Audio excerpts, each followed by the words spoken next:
എന്റെ മനസ്സ് ഇസ്ലാമിലേക്ക് തുറക്കപ്പെട്ടിട്ടുണ്ടോ? എന്റെ മനസ്സ് ഇസ്ലാമിനോട് ഇണങ്ങിയാണോ ജീവിക്കുന്നത്?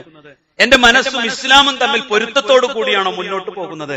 ഞാനും ഇസ്ലാമും ഇണങ്ങിയിട്ട് വർഷങ്ങളായി, ഞാനും ഇസ്ലാമും ഇണങ്ങി പൊരുത്തപ്പെട്ട് ജീവിക്കാൻ തുടങ്ങിയിട്ട് കാലങ്ങളായി, അൽഹംദുലില്ലാഹ് എന്ന് പറയാൻ സാധിക്കുമോ? സഹോദരങ്ങളെ, അതിന്റെ ലക്ഷണങ്ങളെ കുറിച്ച് റഹ്മാനായ റബ്ബ് പറയാം.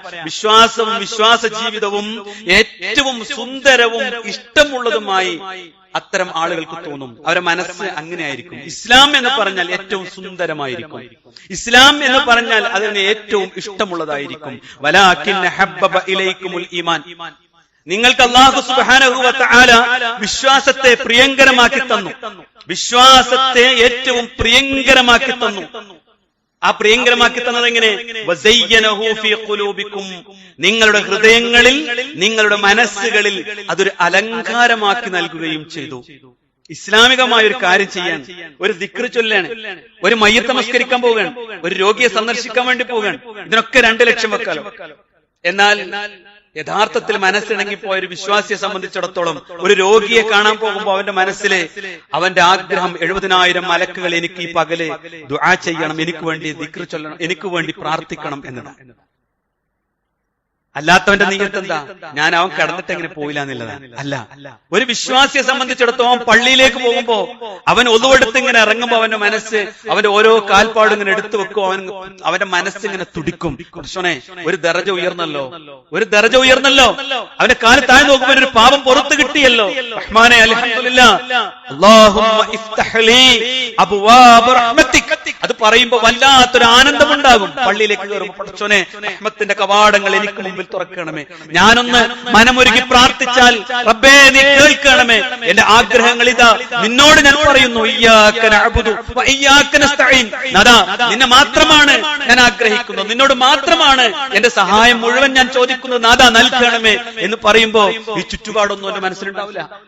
എത്ര സുന്ദരമായിരിക്കും അവന്റെ വിശ്വാസം. അങ്ങനെയുള്ള മുഅ്മിനീങ്ങളിൽ അല്ലാഹു ഉൾപ്പെടുത്തുമാറാവട്ടെ. വസയ്യനഹു ഫീ ഖുലൂബിക്കും, ഓരോന്നും അവന് സൗന്ദര്യമുള്ളതായി, അലങ്കാരമുള്ളതായി, ഏറ്റവും പ്രിയപ്പെട്ടതായി മാറും. വകറഹ ഇലൈക്കുമുൽ കുഫ്ർ, അവിശ്വാസത്തിലേക്ക് പോകുന്ന ഒരു നോട്ടം, അവിശ്വാസത്തിലേക്ക് പോകുന്ന ഒരു ചിന്ത, അവിശ്വാസത്തിലേക്ക് പോകുന്ന ഒരു സംസാരം, അത് മുഴുവൻ അവന് വെറുപ്പുള്ളതായിരിക്കും. വൽ ഫുസൂഖ്, തമാശക്ക് പോലും കളവ് പറയാൻ ഇഷ്ടപ്പെടുകയില്ല.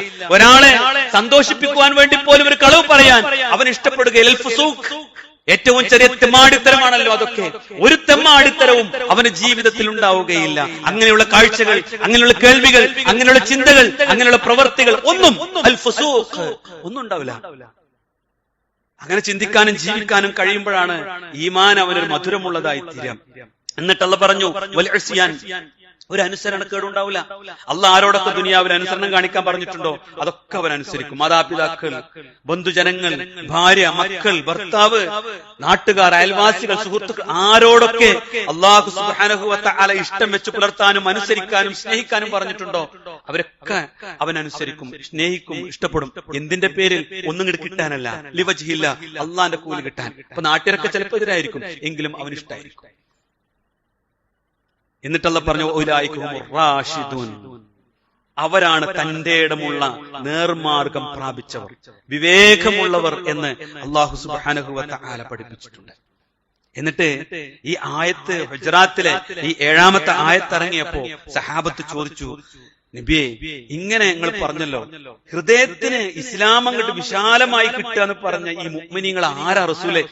ആരാണ്? അവരുടെ പ്രത്യേകതകളൊന്നും എണ്ണി പറഞ്ഞു തരുമെന്നാണ് റസൂലുള്ളാഹി സ്വല്ലല്ലാഹു അലൈഹി വസല്ലം പറഞ്ഞെന്തെന്നറിയോ? അല്ലാഹ് ഇത്തരം ആളുകളുടെ മനസ്സിൽ ഒരു പ്രത്യേക വെളിച്ചെട്ട് കൊടുത്തിട്ടുണ്ടാവുന്നതാണ്. എന്തിനും നോക്കിക്കാണാൻ ഒരു പ്രകാശം ഉണ്ടാവും. ഏതൊരു പ്രശ്നത്തിന് മുമ്പിൽ പെട്ടാലും ഇരുട്ടുണ്ടാവില്ല. അവർക്ക് ഇരുട്ടായി തോന്നൂല. എന്താ ഇനി ചെയ്യാന്നല്ല, അവർക്കൊരു പ്രകാശം ഉണ്ടാകും, ദീനിന്റെ ഒരു വെളിച്ചം, എന്തിനും ഒരു പരിഹാരം അള്ളാഹു ഇട്ട് കൊടുക്കും. എന്നിട്ട് റസൂലുള്ളാഹി സ്വല്ലല്ലാഹു അലൈഹി വസല്ലമയുടെ സഹാബത്ത് വീണ്ടും താല്പര്യത്തോട് കൂടി ചോദിച്ചു, നബിയെ അത് ആ വെളിച്ചം കിട്ടി എന്ന് മനസ്സിലാക്കാൻ വല്ല അടയാളമുണ്ടോ? അതൊന്ന് മനസ്സിലായി കിട്ടാൻ ഞങ്ങൾക്കൊക്കെ അങ്ങനെ കിട്ടിയിട്ടുണ്ടോ എന്ന് അറിയാൻ വല്ല മാർഗമുണ്ടോ? റസൂലുള്ളാഹി സ്വല്ലല്ലാഹു അലൈഹി വസല്ലം പറഞ്ഞത് എന്താണെന്നറിയോ? അവരുടെ പ്രത്യേകതയാണ് പറഞ്ഞിട്ടത്. ആ മുഅ്മിനീങ്ങളുടെ പ്രത്യേകത, അവർക്ക് ശാശ്വത ജീവിതത്തിന്റെ ഭവനത്തിലേക്ക് ഒരു വീണ്ടും വിചാരമുണ്ടാകുന്നതാണ്. നേരം വെളുത്താൽ എന്തിനാണ് അധ്വാനിക്കണമെന്ന് ചോദിച്ചാൽ പരലോകത്ത് രക്ഷപ്പെടണം എന്ന ഒറ്റ ചിന്ത ഉണ്ടാവുള്ളൂ. ഇത് പലവരും ഞാൻ എന്നെയും നിങ്ങളെയും ഓർമ്മപ്പെടുത്തിയ വിഷയം. നമ്മളൊക്കെ നേരം വെളുക്കുമ്പോ നമ്മുടെ ചിന്ത എന്താ അല്ലെ? അറ്റാക്ക് കേട്ട വാർത്തകൾ നമ്മൾ കേൾക്കുന്നു. പുഴയിൽ കളിച്ചുകൊണ്ടിരുന്ന സുഹൃത്തിന്റെ മയ്യത്ത പിറ്റേ ദിവസം കാണുന്നത് അല്ലെ? 20, 25, 26 ഒക്കെ ഉള്ള നമ്മുടെ സുഹൃത്തുക്കൾ, സഹോദരങ്ങൾ മരണപ്പെട്ടു പോകുമ്പോ നമ്മൾ വിചാരിക്കുക മലക്കുകളെ പോലെ ആയുസ് കിട്ടിയ ആളുകളെ നമ്മൾ അല്ല കൂട്ടരെ. ഒരു ഈച്ചയ്ക്ക് ചിലപ്പോ നമ്മളെക്കാൾ ജീവന് വലുപ്പുണ്ടാവും. കാരണം അത്ര സെക്കൻഡ് കൊണ്ടാണ് റൂഹ നമ്മിൽ നിന്ന് വേർപെട്ടു പോകാം. അള്ളാഹുവിന്റെ റസൂൽ പറയാം, നിങ്ങൾക്ക് ജീവിതത്തെക്കുറിച്ച് വിശ്വാസവും ദൃഢതയുണ്ടോ എങ്കിൽ അവൻ പുലർന്നു കഴിഞ്ഞാൽ, അവൻ ഓർമ്മ വന്നാൽ ശാശ്വത ജീവിതത്തിന് വേണ്ടിയുള്ള ഒരു വീണ്ടും വിചാരം എപ്പോഴും ഉണ്ടാകും. ഈ കൃത്രിമമായ ഭവനത്തിൽ നമ്മൾ ഉണ്ടാക്കിയ ദുനിയാവുണ്ടല്ലോ, അതിൽ നിന്ന് അവന്റെ മനസ്സ് വിട്ടകന്നു നിൽക്കുക എന്നാണ്, ഉപയോഗിക്കൂല എന്നല്ല. അതിനോട് അമിതമായ താല്പര്യം കൊടുത്ത് അതിന്റെ പിന്നാലെ മാത്രം പോകില്ല. മൂന്നാമത് റസൂലുള്ളാഹി പറഞ്ഞത് വിശ്വാസികളെ വല്ലാത്തൊരു കാര്യമാണ്. മരിക്കുന്നതിന് മുൻപ് മരിക്കാൻ അവർ തയ്യാറെടുക്കുന്നവരായിരിക്കുന്ന. മരിച്ചിട്ടല്ല തയ്യാറെടുക്കും, മരിക്കുന്നതിന് മുമ്പ് മരിക്കാൻ അവർ തയ്യാറെടുക്കും എന്നാണ്. ഈ ഗുണം നമുക്കുണ്ടോ സഹോദരങ്ങളെ? അള്ളാഹിനോടൊരു ഇഷ്ടം ഉണ്ടോ? ജീവിതത്തിൽ എന്തെങ്കിലും ഒരു പ്രാരാബ്ദം വരുമ്പോഴത്തേന് എന്താ ഈ പടച്ചോ ഇങ്ങനെ പറഞ്ഞു, ഇതെനിക്ക് സ്വർഗമാണ് അള്ളാഹ് നൽകാൻ ഉദ്ദേശിച്ച് തന്നതാണെന്ന് ചിന്തിക്കാൻ അപ്പോഴും അള്ളാഹിനോട് ഇഷ്ടം ഉണ്ടാവില്ല. ഇബാദത്തിൽ ഇഷ്ടമുണ്ടോ? ആവർത്തിച്ച് ചോദിക്കുക സുഹൃത്തുക്കളെ. പള്ളി നിന്നിറങ്ങിയ കഴിഞ്ഞില്ലേ നമ്മുടെ ഈമാൻ? ഇബാദത്ത്, 5 നേരത്തെ നമസ്കാരം, അതിലെന്താണ് നമുക്ക്? അതുണ്ടെങ്കിൽ സ്വർഗ്ഗാണ്. ശിർക്കില്ലാത്തൊരു വിശ്വാസം ഇബാദത്തിൽ, നിസ്കാരം ശരിക്കുണ്ടെങ്കിൽ സ്വർഗം കിട്ടുന്ന റസൂലുള്ളാഹി സ്വല്ലല്ലാഹു അലൈഹി വസല്ലം പഠിപ്പിച്ചിട്ടുണ്ട്. ഖുർആൻ പഠിക്കാൻ ആഗ്രഹമുണ്ടോ? ഉണ്ടോ? ഇത്രയും കാലായിട്ട് ഖുർആൻ തലങ്ങും വലും കാണുന്നിടത്തും ഇരിക്കുന്നിടത്തും എല്ലായിടത്തും ഖുർആനാണ്. നോക്കൂ, നിങ്ങൾ മൊബൈൽ തുറന്ന ഖുർആനാണ് അല്ലേ? പ്ലേ സ്റ്റോറിൽ നിറച്ച് വ്യത്യസ്ത ഖുർആനുകളാണ്. നമ്മൾ അള്ളാഹ് വെറുതെ വിടൂല. എല്ലാ ഭാഷയിലും നമുക്ക് മനസ്സിലാക്കാൻ പറ്റും. ഏത് നാട്ടിൽ പോയാൽ അള്ളാഹ് ചോദിക്കാം, ഈ ഖുർആൻ ഒന്ന് പഠിക്കാൻ, ഇതിന്റെ അർത്ഥം ഒന്ന് വെച്ച് നോക്കാൻ, ഇതെന്താ ഈ പറഞ്ഞതെന്ന് കേൾക്കാൻ നീ തയ്യാറായിട്ടുണ്ടോ? നീ ഒരു ഇലക്ട്രോണിക് ഉപകരണം വാങ്ങിയാൽ അതിന്റെ താഴെ ഏറ്റവും സൂക്ഷ്മമായി എഴുതിയ കണ്ടീഷൻസ് വരെ ലെൻസ് വെച്ച് വായിച്ചു നോക്കിയിട്ടേ അത് ഉപയോഗിക്കുള്ളൂ അല്ലെ? നിന്റെ ജീവിതത്തിന്റെ കർമ്മരേഖയും ജീവിതത്തിന്റെ വെള്ളിവെളിച്ചവുമായ ഖുർആൻ, അതിന്റെ ഒരു അറഫ് എടുത്ത് വായിച്ചു നോക്കാൻ നമുക്ക് പറ്റിയിട്ടുണ്ടോ? ജീവിതത്തിൽ റസൂലുള്ളാഹിനെ മാതൃകയാക്കണം എനിക്ക്, എന്റെ കുടുംബത്തിൽ, എന്റെ നാട്ടിൽ, എന്റെ സുഹൃത്തുക്കൾക്കിടയിൽ എന്ന് ചിന്തിച്ചിട്ടുണ്ടോ? ഞാൻ നബി ജീവിച്ചതുപോലെ ജീവിക്കണം, അള്ളാഹുവിന്റെ റസൂൽ പഠിപ്പിച്ചതുപോലെ ജീവിക്കണത് പറയാൻ പറ്റും? അള്ളാഹ് പറയട്ടോ, നമുക്ക് അള്ളാഹിനോട് ഇഷ്ടമുണ്ടായാൽ, ഈമാനിന്റെ രുചി അറിഞ്ഞാൽ, അള്ളാഹു ഓർമ്മിപ്പിക്കുന്ന ചില ഗുണങ്ങൾ വിശുദ്ധ ഖുർആൻ ഇങ്ങനെ എണ്ണി പറയാം. വമാ ഖലഖദ് ദക്കറ വൽ ഉൻസാ, ആണിനെയും പെണ്ണിനെയും സൃഷ്ടിച്ച രീതി തന്നെയാണ് സത്യം.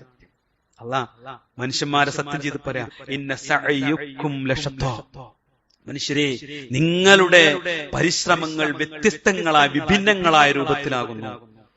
ഫഅമ്മാ മൻ അഅതാ വത്തഖാ, നിങ്ങൾക്ക് അല്ലാഹ് ധനം തന്നു, എന്നിട്ട് അതിൽ ദാനം ചെയ്യുകയും വത്തഖാ, സൂക്ഷ്മതയുള്ളൊരു ജീവിതം നിങ്ങൾ നയിക്കുകയും ചെയ്തുവോ?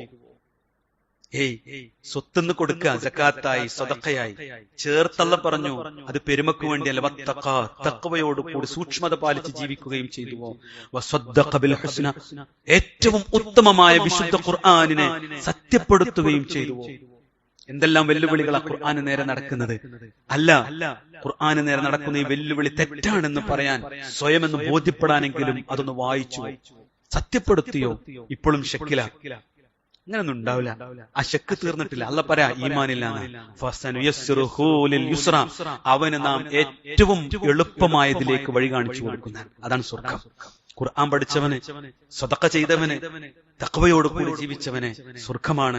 അതാണ് ഹിദായത്തിന്റെ വെള്ളി വെളിച്ചം. അമ്മാമൻ ബഖില, എന്നാൽ ഒരുത്തൻ ദുനിയാവിനോടുള്ള ആർത്തിമൂത്ത് പിശുക്കി പിടിച്ച് മക്കൾക്കും കൊടുത്തില്ല, പ്രാഗി പറഞ്ഞ ചെലവാക്കല് അല്ലെ? ഭാര്യ എന്തെങ്കിലും ചോദിച്ചാൽ കണ്ണുരുട്ടി, മക്കളെന്തെങ്കിലും എന്ന് പറഞ്ഞാൽ അവിടെ പോലും പിശുക്ക്. പിന്നെ നാട്ടിൽക്കാർക്കെങ്കിലും കൊടുക്കുമോ? സാധുവിന് കൊടുക്കോ? പള്ളിക്കൊക്കെ കൊടുക്കോ? മദ്രസക്ക് കൊടുക്കോ? കൊടുത്താൽ തന്നെ തന്റെ ദുരഭിമാനത്തിന്റെ പേരിൽ മാത്രം കൊടുക്കും. അല്ലാഹ് പറഞ്ഞു, അതിനാണ് പിശുക്ക്. പിശുക്ക് കാണിച്ചു. വസ്തഗ്ന, എന്നിട്ട് സ്വയം പര്യാപ്തനായി നടിക്കുകയും, എനിക്ക് തികഞ്ഞു, ഞാനാണ്, ആ ഇസ്തിഗ്ന അവൻ ഉണ്ടാവുകയും ചെയ്തു. സ്വയം പര്യാപ്തത നടിക്കുകയും ചെയ്തു. വഖദ്ദബ ബിൽ ഹുസ്ന, അവന്റെ ജീവിതം തന്നെ ഏറ്റവും ഉത്തമമായ അള്ളാഹിന്റെ ഖുർആനിനെ നിഷേധിക്കുകയും ചെയ്തുകൊണ്ടാണ്. അള്ളാഹ് പറഞ്ഞു കേൾക്കുമ്പോഴല്ലേ അതിനനുസരിക്കുക.